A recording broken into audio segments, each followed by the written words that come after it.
Muy buenas noches, queridos estudiantes, es- querido doctor Wilson Gutiérrez, ¿no?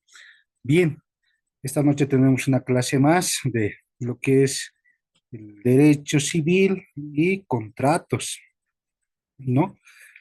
Para introducir a esto, queridos estudiantes, hay un autor que dice, Eduardo Curtir, por ejemplo, dice, el derecho se transforma constantemente. Si no sigues sus pasos, serás cada día un poco menos abogado. ¿Qué nos quiere entender aquí el autor Eduardo? Es que nosotros cada vez vamos a ir leyendo, cada vez vamos a ir actualizándonos constantemente. Y si no leemos, no nos actualizamos, entonces estaríamos descendiendo lo que de no ser abogado ya. Entonces, con esta pequeña introducción, quiero compartirles hoy esta clase y vamos a hablar lo que es en sí lo que es el derecho civil y contratos. En sí nos vamos a meter lo que es los contratos, ¿no? Por ejemplo, vamos a ver cuáles son los elementos de un contrato, qué requisitos necesita para un contrato. Entonces, eso vamos a desarrollar hoy día. Bueno, voy a compartir la pantallita con ustedes eh, para ver las diapositivas que he preparado también para ustedes. Muy bien.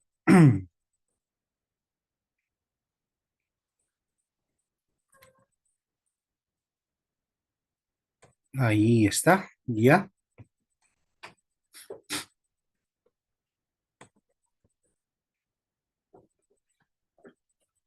Muy bien, está cargándose.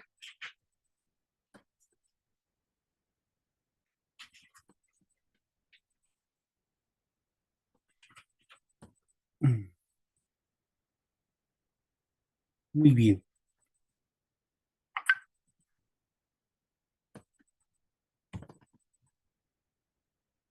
No sé si podemos ver la pantalla.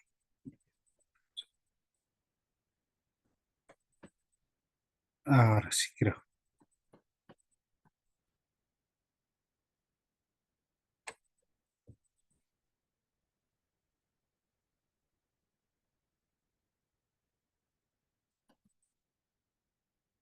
Muy bien. Ahora sí. Vamos a minimizar esto. Muy bien. Esta clase nos vamos a dedicar a lo que es el derecho civil y los contratos, ¿no? Entonces, vamos a dar más o menos un pantallazo, una teoría general de los contratos, ¿no? Concepto general, podemos decir esto, ¿no? La teoría general de los contratos es el conjunto de normas, principios, reglas e instituciones que presiden y regulan la formación de los contratos en el campo de aplicación de la autonomía privada de la voluntad, que establecen sus requisitos, establecen sus clases y sus modalidades, determinan sus efectos, sus vicisitudes y las formas de disolución y extinción de los mismos, a través de los cuales se elaboran los principios generales para ser aplicados a los casos concretos de los contratos en particular. Bueno, eso es un concepto general que podamos partir, ¿no? Pero antes de eso, tenemos que tener nosotros como estudiantes, ustedes, tener algunos conocimientos previos a esta lección, ¿no? Y seguramente los años pasados seguramente han debido avanzar lo que son personas, ¿no? En el primer año, ¿no? Entonces, ¿qué es personas? Personas se trata del sujeto, es el sujeto de derechos y obligaciones, es decir, es todo ente capaz de tener derechos y contraer obligaciones. Entonces, eso es personas, ¿no? Por otro lado, tienen que tener también un conocimiento previo de lo que son los derechos reales. ¿no? Muchas personas a mí me han dicho de que es una institución, una casita donde se regularizan los documentos. Y no es así, ¿no? Sino derechos reales es un derecho de carácter patrimonial que permite a su titular, o sea, en otras palabras, al dueño de un bien. Este bien es de disponer y disfrutar de él sin más limitaciones. Entonces, derechos reales es algo patrimonial que a alguna persona lo tiene, ¿no? El otro punto, por ejemplo, obligaciones también tenemos que conocer para entrar a esta lección. Obligación, ¿qué es obligación? La obligación es la relación jurídica de dos sujetos llamados acreedor y deudor, ¿no? Entonces, esas dos personas, ¿no? ¿Qué consiste? Dice, ¿no? El autor dice aquí, ¿qué consiste? En un dar, en un hacer o en no hacer, ¿no? Entonces, la obligación va a partir siempre de dos sujetos. Y los contratos que hoy vamos a ver también van a partir de dos sujetos, ¿no? Lo que es un acreedor y un deudor, ¿no? Y por último, lo que son las sucesiones mortis causa, ¿no? Esta hace referencia, queridos estudiantes, a la subrogación de una persona en los bienes y derechos transmisibles, dejados a su muerte. En otras palabras, estamos diciendo de que cuando alguna persona va a morir, entonces hay una sucesión. Entonces, si tiene esposa, entonces ahí va a estar la esposa y los hijos van a declararse heredero.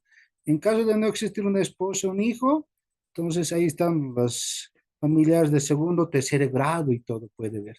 Entonces, eso podemos dar más o menos un pantallazo de los conocimientos previos que ustedes deberían tener, ¿no?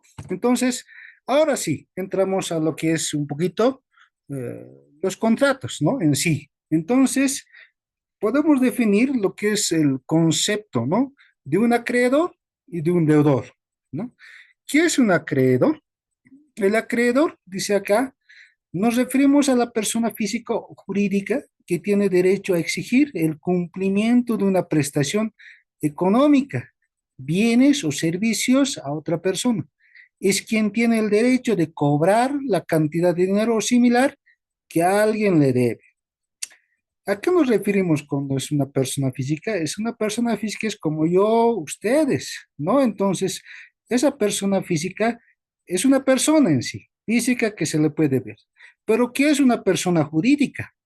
Una persona jurídica puede ser una institución, una ONG, un colegio, un sindicato, por ejemplo, podemos hablar, ¿no? Entonces, ellos son representados en sí por un representante legal, ¿no? Que la institución otorga a esa persona, ¿no? Entonces es el representante legal. Entonces ellos ya tienen su personalidad jurídica, eh, tienen su estatuto orgánico, etcétera. Entonces ya no es una persona física, entonces es una persona jurídica. A eso se llama persona jurídica, ¿no? Entonces, el acreedor, entonces, ¿qué es?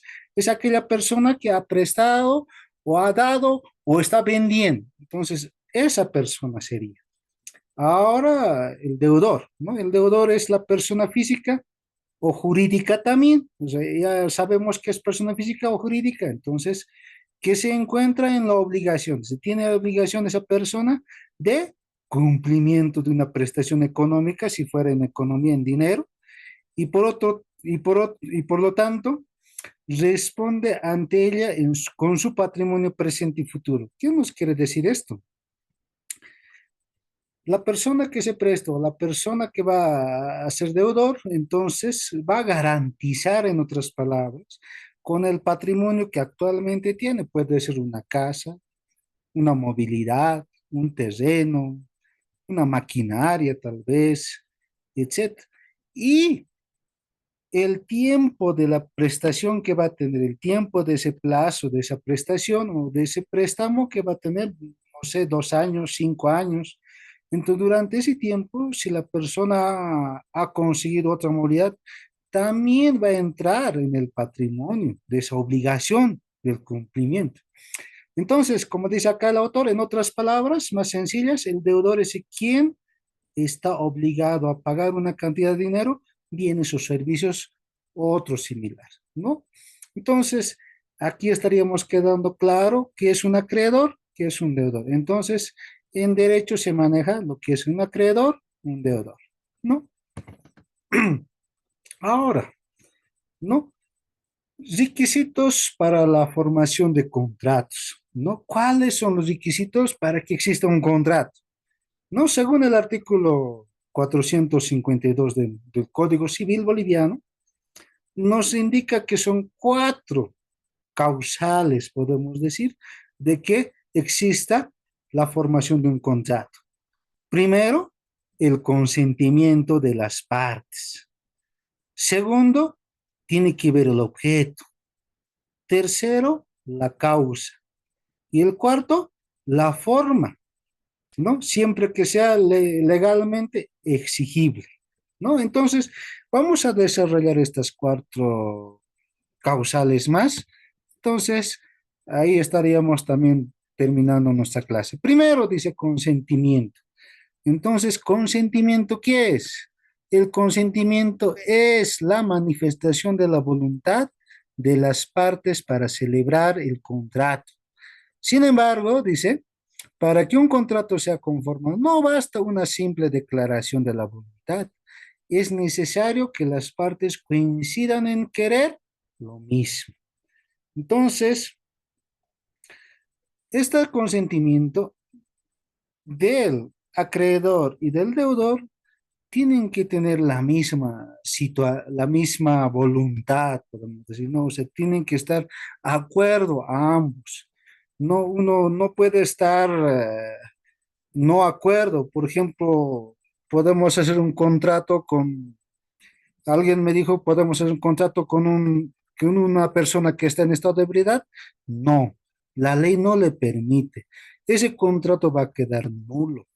Entonces, esa parte, por ejemplo, con un menor de edad, tampoco se puede, tiene que ser mayor de 18 años. Entonces, eso va a ser el consentimiento, en otras palabras, ¿no? Entonces, el consentimiento mucho tiene que ver porque va a ser el inicio de un contrato. Si no hay consentimiento de ambas partes, entonces no va a existir el contrato en sí, ¿no? Entonces, eso. Segundo, ¿no? El objeto. ¿Qué es el objeto? El objeto en los contratos es el fin que persiguen las partes. ¿Qué persigue? El que quiere vender algo, quiere deshacerse de esa movilidad, de esa casa, ese es su fin. El otro va a ser lograr tener esa casa, tener esa movilidad, tener ese terreno, eso va a ser su fin, ¿no? Cada una de las partes persigue el fin diferente, pero se unen ambos, ¿no? Entonces, por eso es que las partes que suscriben dice el mismo, es decir, la materia sobre la que recae el acto jurídico de los sujetos que suscriben el mismo. Ese fin tiene que ser determinado, posible y lícito, dice, ¿no? Entonces, esas tres palabras también tienen sus connotaciones, ¿no? Determinado tiene que ser, pues, por ejemplo, yo te vendo ovejas, digamos, ¿no? Pero no digo cuántas ovejas. Entonces, en el contrato va a ir determinado, pues, ¿no? 50 cabezas de ovejas, por ejemplo, ¿no? Tendría que ir. Entonces, pero si fuera ovejas, entonces va a quedar en nulidad también el contrato porque no está determinándose, por ejemplo, la cantidad, ¿no? Entonces, a eso se debe, a eso se especifica esto, lo que es el determinado. Posible, por ejemplo, que sea posible, ¿no? Por ejemplo, yo no puedo vender, bueno, te vendo una estrella, no es posible porque no, está pues, a mil, no sé cuántos años luz de acá, la luna, por lo más cercano posible. No, yo no puedo venderla porque eso no es posible. Entonces, el objeto tiene que ser algo posible, tangible, tenemos que verlo, tenemos que tocarlo tal vez. Entonces, yo por ejemplo no puedo vender un sueño, no puedo vender. Entonces, esa es la palabra posible, por ejemplo, tiene que ser algo posible, ¿no? Ilícito que esté pues, enmarcado en la ley, ¿no? Que tiene que estar enmarcado en la ley.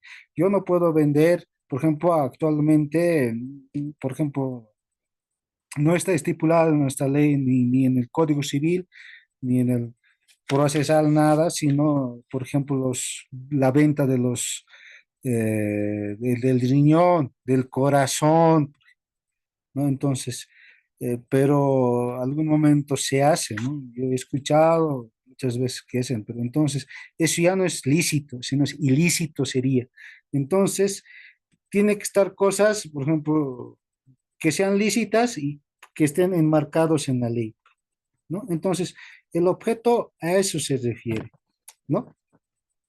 La tercera es la causa, ¿no? La causa, dice la causa junto con el consentimiento y el objeto constituyen los elementos estructurales del contrato. Es un elemento esencial para la formación del contrato, que se debe reconocer como la razón determinante intrínseca de la obligación asumida por el contratante, ¿no? Entonces, la causa va a ser, pues, va a ayudar, ¿no? No lo que es lo que va a ser el contrato, ¿no? ¿Cuál es mi causa del contrato? ¿Por qué lo estoy haciendo? ¿O cuáles son mis razones de deshacerme de este inmueble, de esta movilidad? Entonces, ahí van a ir las causas estructurales del contrato en sí, ¿no? Y por último, tenemos lo que es la forma. La forma dice que está relacionada con la observancia de ciertas normas establecidas por el ordenamiento jurídico, ¿no?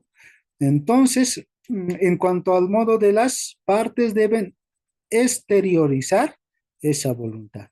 Por ejemplo, el contrato de anticresis, que necesariamente debe ser realizado mediante escritura pública para que tenga validez, ¿no? Entonces, ¿cuál es la forma? La forma va a ser en sí el contrato en sí, el documento en sí. Entonces, generalmente los contratos de un contrato anticresis, de un contrato de compra y venta, actualmente sí o sí se hace ante un notario de fe pública, ¿no? Con reconocimiento de firma. Puede hacerse un documento privado, que los abogados actualmente lo hacemos, ¿no? Pero eh, tiene poca validez que de un notario de fe pública, ¿no? Entonces, es mejor, yo recomiendo siempre a los clientes, digo, vamos a un notario, hacemos un reconocimiento de firmas más, cosa que tenga esta validez y que se dé fiel cumplimiento a este contrato, ¿no? Entonces, hasta ahí hemos podido abarcar esta clase, queridos estudiantes, ¿no? Y bueno, pues yo creo que a la próxima tenemos que avanzar, ¿no? Eh, lo que es por ejemplo, los diferentes tipos de contratos, ¿no? Cómo se realiza un contrato de anticrético, un contrato de compra y venta de un inmueble, de una casa, que es diferente al contrato de una movilidad. ¿Qué partes tiene que tener? eh, ¿Qué cláusulas uno tiene que meter? ¿Qué artículos van a entrar del Código Civil, ¿no? O del Código Penal, por ejemplo. Entonces, eso vamos a verlo en la siguiente clase, ¿no? Entonces, hasta este momento hemos tenido esta porción, ¿no? Si hay alguna duda, podamos preguntar. Caso contrario, estaríamos terminando también nuestra clase, ¿no? Entonces, recordarles siempre de que los contratos tienen que ser, no tienen cuatro cosas, ¿no? Lo que es el objeto, la forma, ¿no? Entonces, la causa, ¿no? El consentimiento para empezar, por ejemplo, tiene que tener. Entonces, esas formas tienen que ver y tienen que ser, ¿no? Lo que hemos explicado también, ¿no? Entonces, queridos jóvenes y señoritas, muchas gracias por su atención. No esperemos que la próxima clase avancemos. Yo quisiera ser un poco más didáctico en esto ya, elaborar lo que son los contratos, ¿no? Entonces vamos a tratar de hacer los contratos. Por lo menos dos en una clase sería lo magnífico para mí. Muchas gracias. Muy buenas noches.